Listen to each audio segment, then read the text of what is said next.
Warm greetings. My name is Resh. I am a university lecturer, a published author, a peer reviewer, a senior developmental educator, a lead therapist, a specialist support coordinator, a distinguished honorary professor for the Global Forum for Teacher Educators, and most importantly, a human and animal rights activist. Welcome to my talk titled Racism, Is It Really a Thing? Definitions, Origins, and Solutions. For the entirety of my talk, I'll be using the term colored people to refer to non-white people. I would like to take this opportunity to thank Francesca for inviting me to share my narrative on autism. From one colored person to the other, I've always admired Francesca's magnanimity, her leadership and courage to do what's right by others. Keep on shining brightly, darling heart, as you cement yourself in things that give you comfort and believe in the most. Folks, what I'm about to share with you in this presentation is my perspective on racism, which is based solely on my positionality and lived experiences. The content might undoubtedly trigger some of you, or perhaps could come across as offensive and hurtful. Let me make this clear. That is not my intention at all. That is not my intention, but to come from a place of love, compassion, education, and awareness. Therefore, I welcome further dialogue with you as we learn and grow on this shared journey together.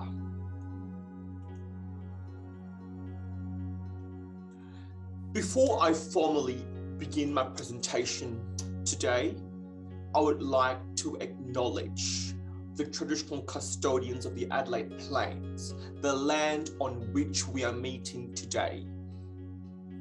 I recognize their continuing connection to land, water, and to the community. I pay my respects to elders past, present, and emerging. Let's start the presentation by defining racism. For me personally, at the root, racism is an ideology of racial domination through the presence of racialization. Perceived patterns of physical difference, such as skin color, eye shape, are used to differentiate groups of people and thereby constituting them as races. Racialization becomes racism when it involves the hierarchical evaluation of racial groups. Racism is the cumulative history of all those thoughts and actions and behaviors. They add up to a pattern or patterns in which people of color are routinely and systematically treated differently than white folks. Racism can be defined as an unequal distribution of power and privileges between white people and colored people. Racism occurs when white people knowingly and or unknowingly benefit from that unequal distribution of power and privilege, which is known as white privilege, which I will talk to you in the upcoming slides. And people of color, as a consequence of that white privilege, experience discrimination, denigration, and deprivation. Historically, white people have not experienced the same oppression, inequality, and discrimination that people of color have and continue to have endured within society.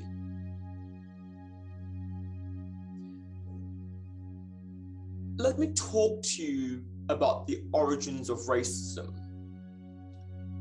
And I would like to talk about two important people that are foundational to racism. The first person is Johann Frederick Blumberg.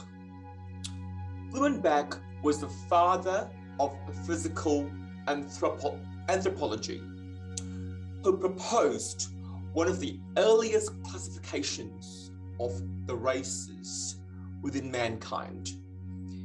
In his 1795 revision of his seminal work titled On the Natural Variety of Mankind, Blumberg conceived a racial hierarchy pyramid, as you can see from the PowerPoint slides, based on his study of 60 human skulls. He wrote that a skull found in the Caucasus Mountains was the most beautiful form of skulls, from which the other skulls diverge from. It's not clear until today what standards he used to measure and conclude that it was the most beautiful form, but he proposed the following. The Caucasian skull, or the white race, was placed at the top of the pyramid.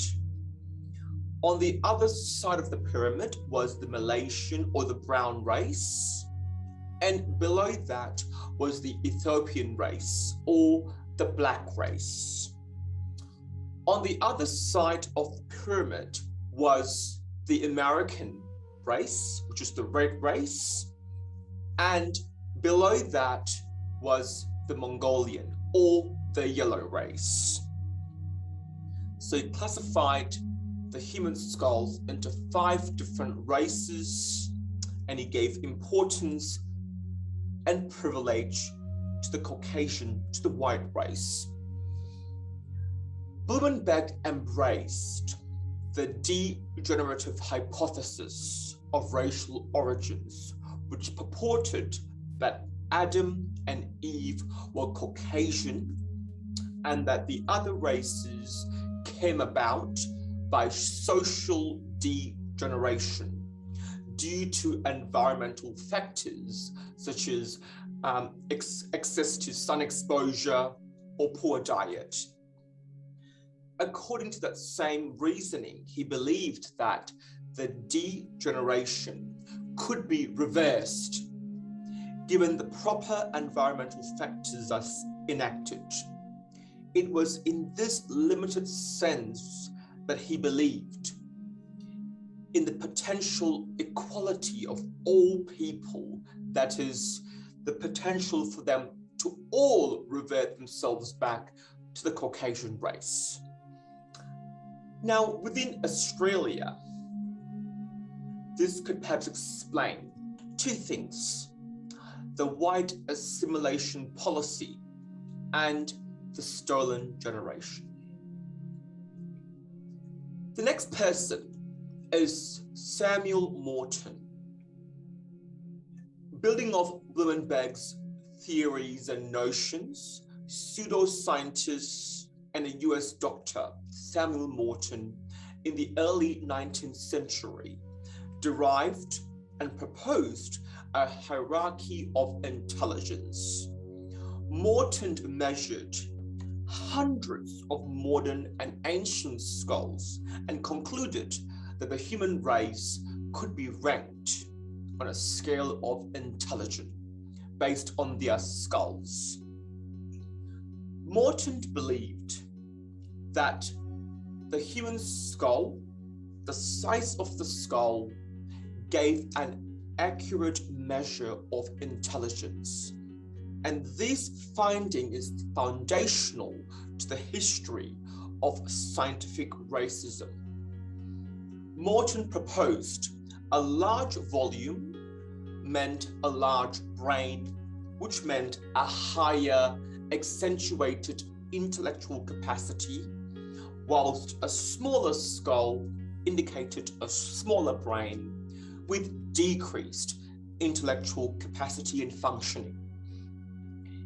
Morton claimed that each race had a separate origin, and that the descending order of intelligence could be discerned that placed Caucasians or the white race at the pinnacle and Negroes at the lowest point, with various other races or racial groups in between.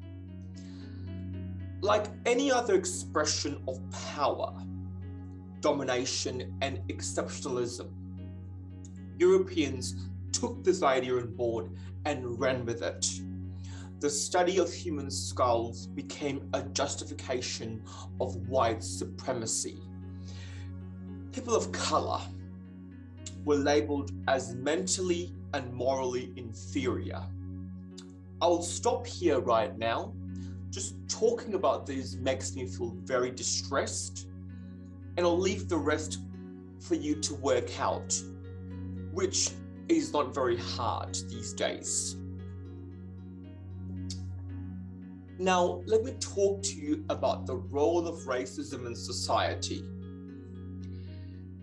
People's environments matter a great deal in how healthy or unhealthy, happy or unhappy they can and will be across their lifespan.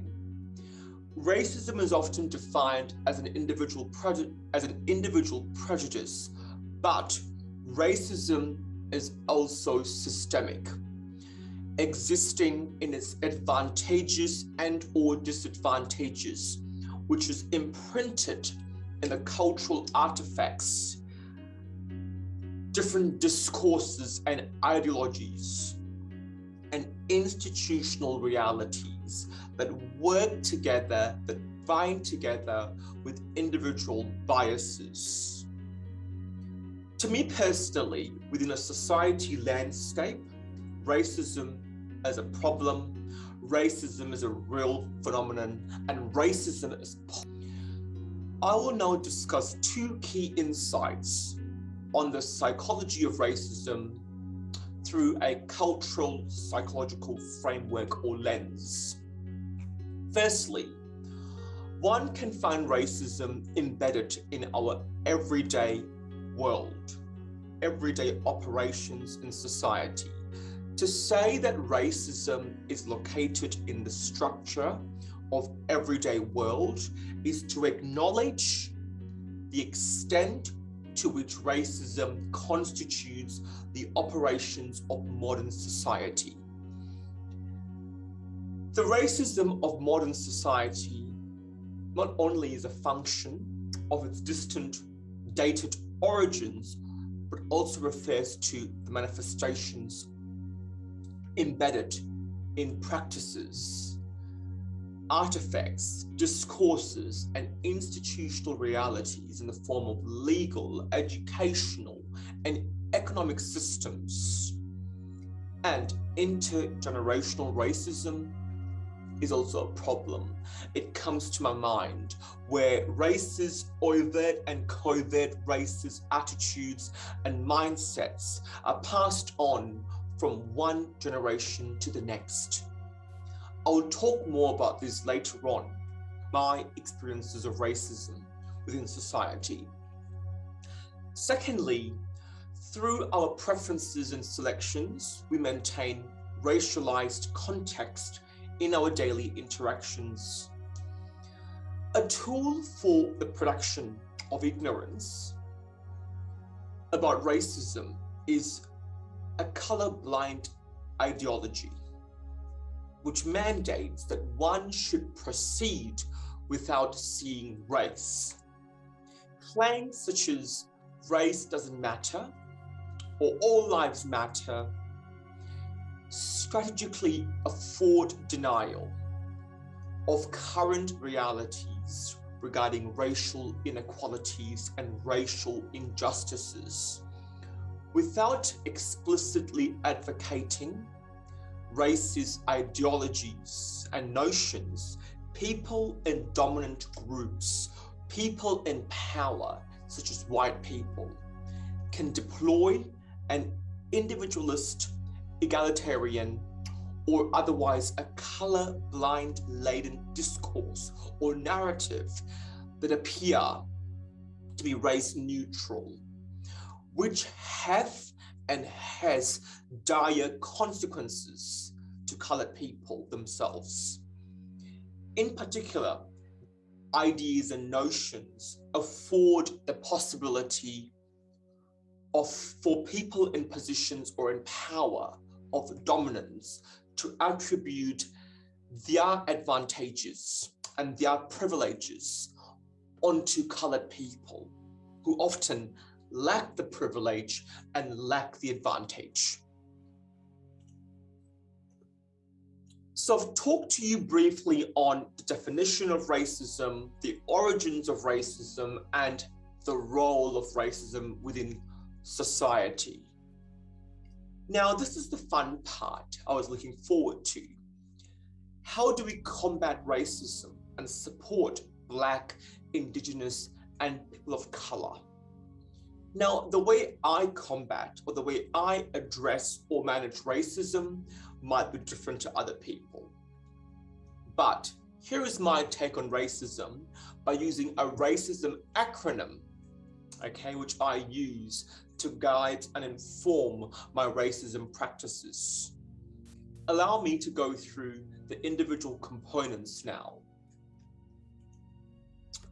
R stands for respect. Respect goes both ways, my darling hearts. Respect should be our guiding principle at all times. No egos, but respect at the center of what we do. And not just respect given to us by white people, but how as colored people, we understand and deploy respect in its entirety, equally, but more important as well. Violence and hatred is not the way forward. Whilst I understand that most colored people are fed up of being oppressed and might turn to violence as a way of managing their pain and disenfranchised grief, which is a real grief. It's an under-acknowledged, invisible type of grief. But through violence, this only adds the divide between white and colored people, which further discounts and discredits our position in society as colored people. So we want to model respect to white people, and we want white people to respect what we say, how we think, and how racism impacts our life on a daily basis. The next component is A, which stands for acknowledgement. Most often, people think racism is just made up. It's not a real thing, but it is a real thing. It's a real problem. It's paralyzing and devastating lives every single day. It has killed and damaged many lives, former, current, and also in the near future. Let me go through some key components to help you understand how acknowledgement is manifested in this acronym. White fragility. It's a term coined by Dr. Robin DiAngelo, which refers to feelings of discomfort a white person experiences when they witnessed or engage in discussions or discourses pertaining social, racial inequality, and racial injustices. From my own personal experiences, and this is also echoed by Dr. DiAngelo, white people are functionally illiterate on the topic of race, I found. Many of my white friends struggle to see others in racial terms. To see oneself or to see oneself of race can be very hard for them. Now, what's important here is, instead of saying to a colored person, "I'm not racist," but the more important or the bigger question is to ask yourself this question: how have I been shaped and informed by the forces of racism as a white person? How have I been shaped and informed by the forces of racism as a white person? That to me is a more important question than saying, "I'm not racist." When white people tell me I don't see color, Resh, I just see a human being, my question to them is, how will you be able to understand racism? Because if I'm colored and I have a different experience to you, by you saying to me, I don't see color, I just see you as a human being, you are doing two things. You are denying my reality of being colored, and you're also not giving me the opportunity to be able to understand my experiences or parts of my experiences which are problematic and painful, which require support. And as a result of this, the absence of understanding of colored reality, or to see a colored person through their perspective, Dr. Angelo calls this term as racial stamina, which is lacking in white people. White people can develop racial stamina by having direct experiences and conversations with people of color, and engaging in sometimes difficult conversations, which is completely okay as well, providing respect is at the center of all those discussions. White supremacy is another one. It is the belief that people with white skin are superior. White supremacy has roots in the now discredited doctrine of scientific racism coined or summoned by Samuel Morton. India, for example, endorses white supremacy by featuring only lighter-skinned Indian actors and actresses in Bollywood movies. And of course, there is a myriad of skin lightening products in India.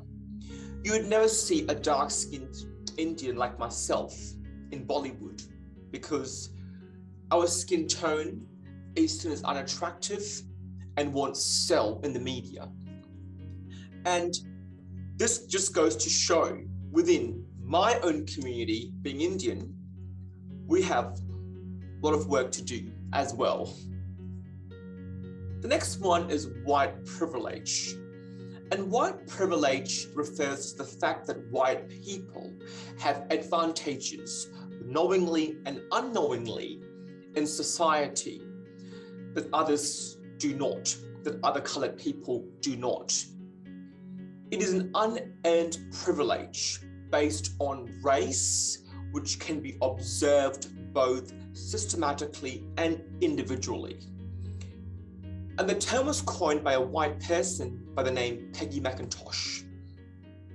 And most often, when I talk about white privilege to my white friends, they tell me, "But I pay taxes and I work. How is it privilege?" What I'm referring to when I use the word privilege is how society has afforded white people with a heightened and valued position as comparison to colored people who majority of the time are devalued within society. I also invite you to refer to the article in the PowerPoint slide by Peggy McIntosh titled "White Privilege: Unpacking the Invisible Knapsack." In that article, Peggy as truthfully and openly outlined some of her white privileges, which I thought was quite fascinating to read a white person talking about their white privileges and how it impacts other colored people. So I do invite you to refer to that article in your free time. Next is conversation. So C equates to conversation. Who's the expert here in this narrative? White people or colored people? What's important is, instead of pretending and purporting oneself to be an expert, ask questions and seek for ongoing feedback from colored people about their lives. It's about their lives, not your lives or what you think might be happening in their lives. Colored people are experts of their lives. Learn from them, listen to understand and not to respond. Listen to understand and do not listen to respond. Most often, I find it very difficult and even quite offensive when white people or my white friends are responsible for enacting policies and protocols for colored people. How would you know that? When there is no or a lack of conversation with colored people to understand their colored realities. And the dominant white narratives only further relegate, problematize, and downgrade the narratives of colored people. If it is about us, talk to us, and work with us, collaborate with us, not sidestep, isolate, or exclude us, please. Inclusion. Inclusion is a big one here for I. When we think of inclusion, I want you to consider a colored person's positionality. Most often, compounding challenges in conjunction with their race exist.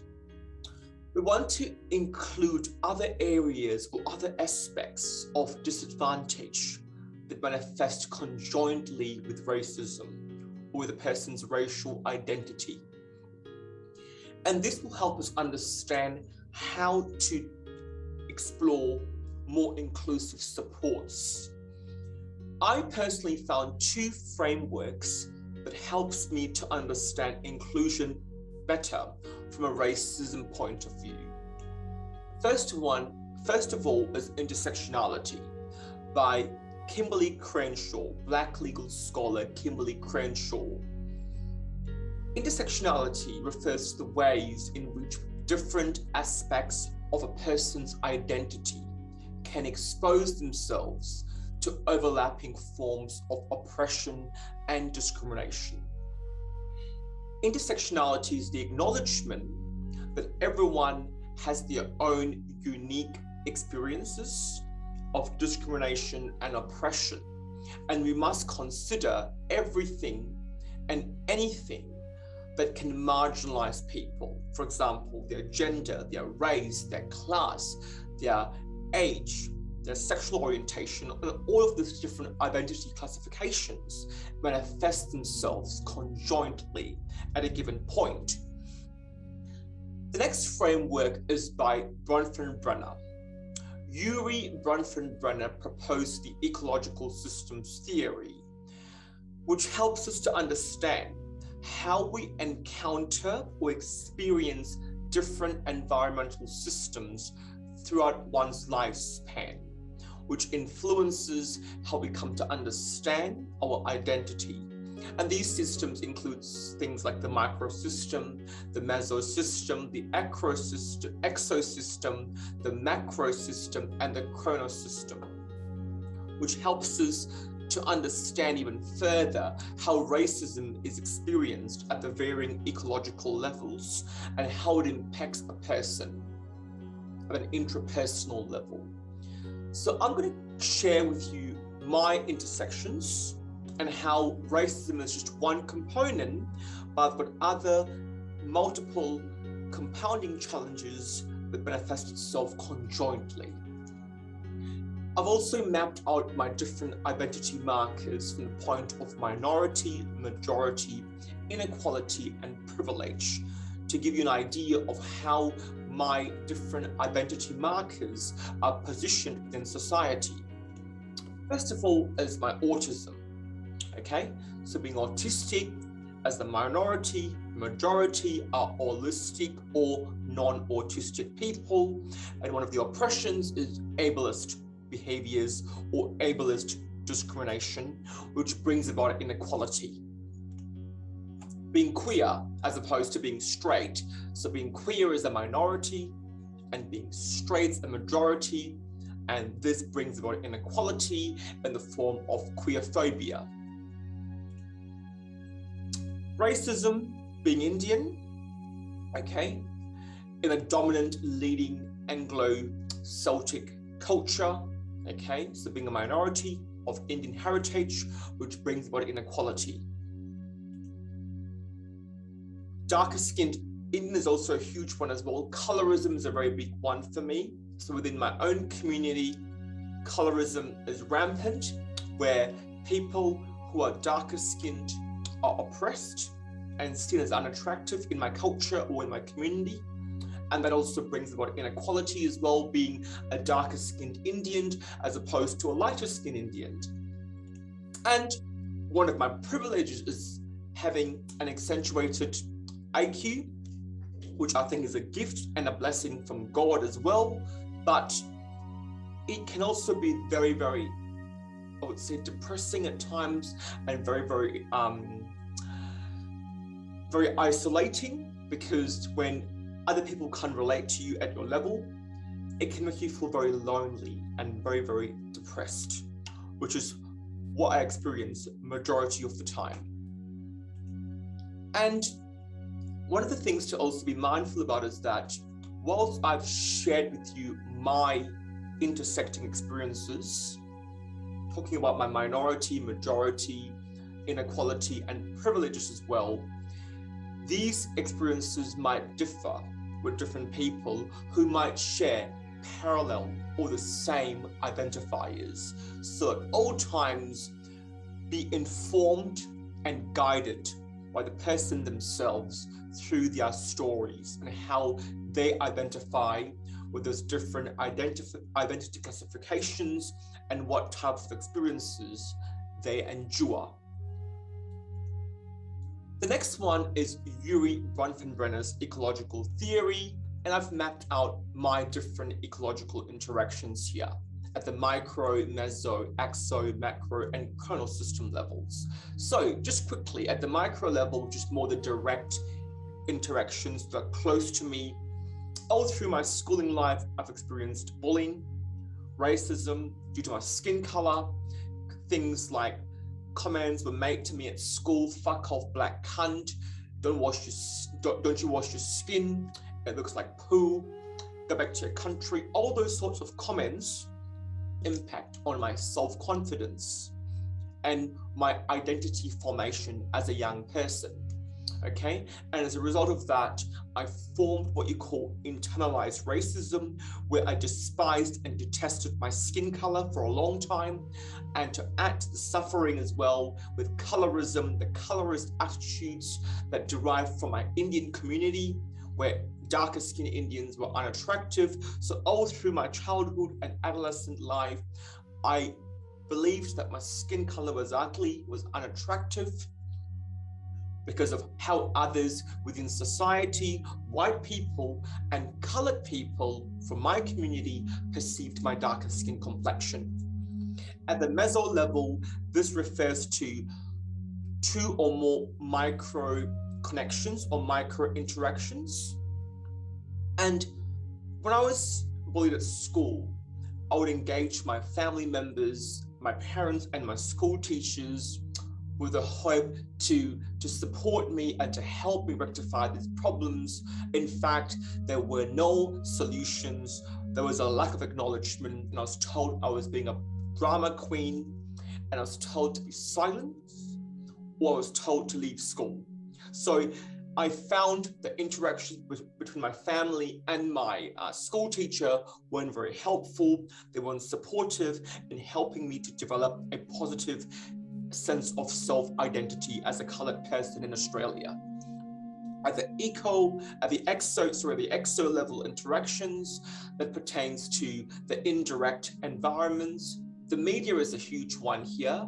It perpetuates racism, especially when it conveniently labels colored person and attributes them with a crime on media, okay, which can add to the divide and dichotomy between colored and white people. At the macro level interactions, and this pertains to the society attitudes, those cultural beliefs, which is dominant in society, which also adds to the racism as well. And at the chrono level interactions, this pertains to the role of time and how it's shaped and informed and influenced my sense of personhood within society. And one of the things I still suffer with is called disenfranchised grief. It's a type of grief that is unacknowledged in society. So all those childhood and adolescent memories of being bullied because of my skin color still has a profound impact on my life.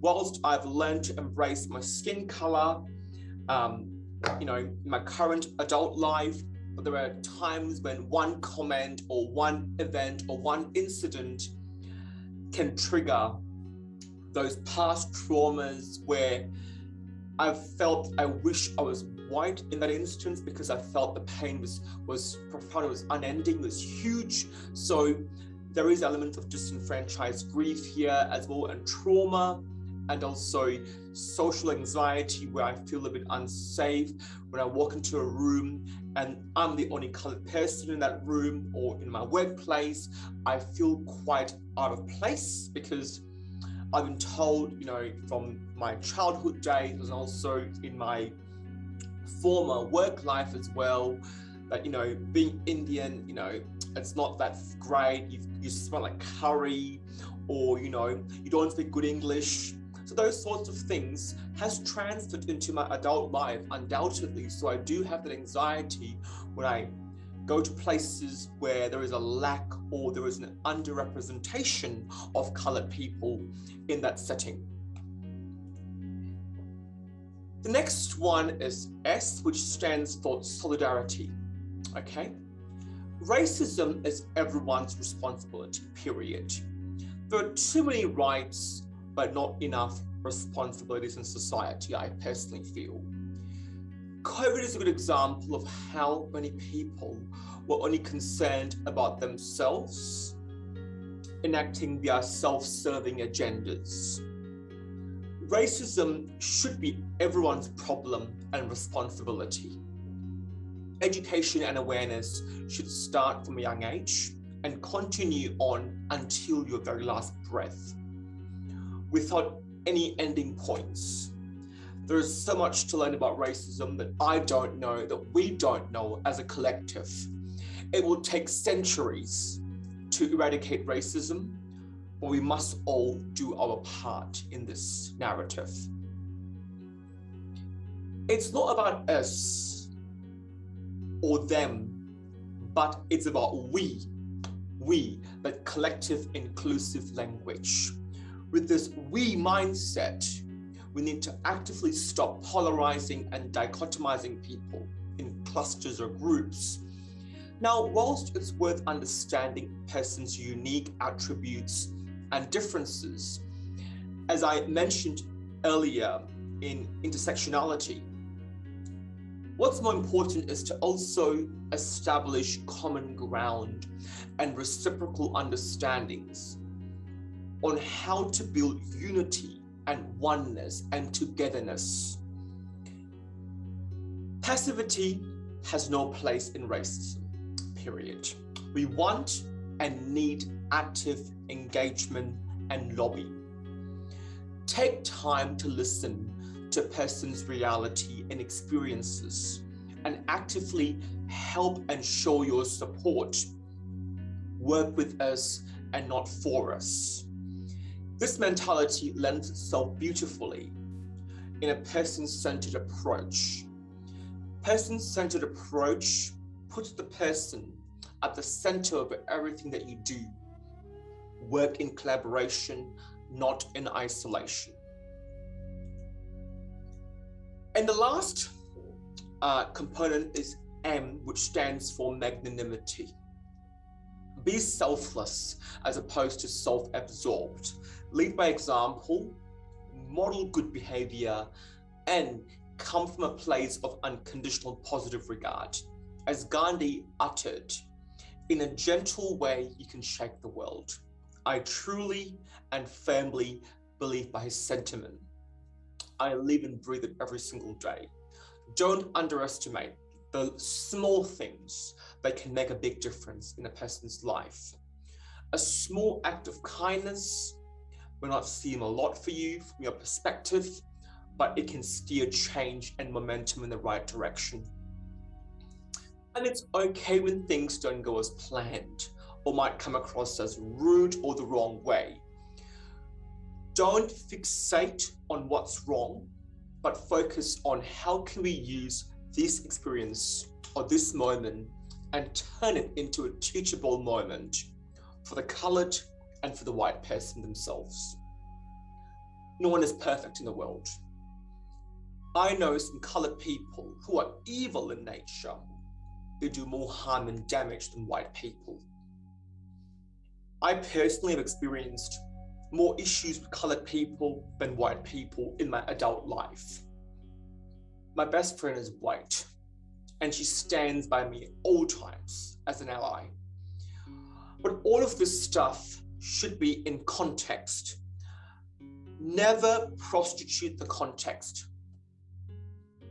When it is prostituted, we lose its meaning and purpose, and we start to naturally or conveniently generalize and stereotype people.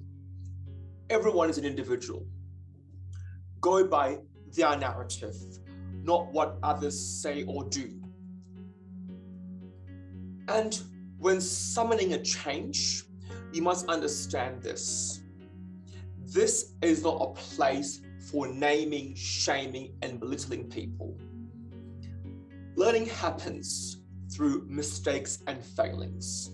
I've failed in my life multiple times and continue to fail all the time, but I've learned through my failures.